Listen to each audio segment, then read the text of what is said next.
Well, when it comes to the revenues and those folks who we're trying to get revenues from, they have alternatives.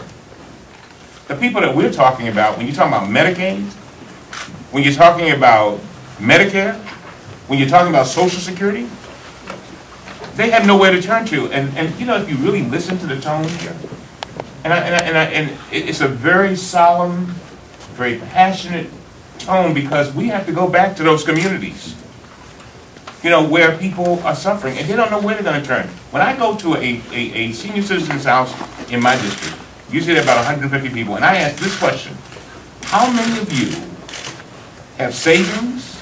These are all seniors, have pensions. Usually it's nobody. And you know what?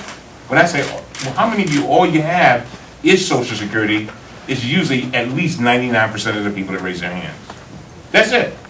What do they have? Social Security and Medicare. And so what we're saying, I think all of us are saying, look, let's not deal with this deficit and balance the budget on the backs of people who have no alternatives.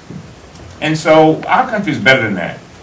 Our moral authority does not necessarily come from our military might. Our moral authority has come from the way we treat each other.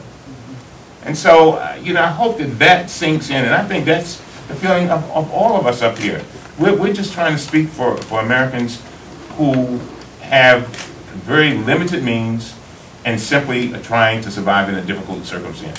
Congressman, let me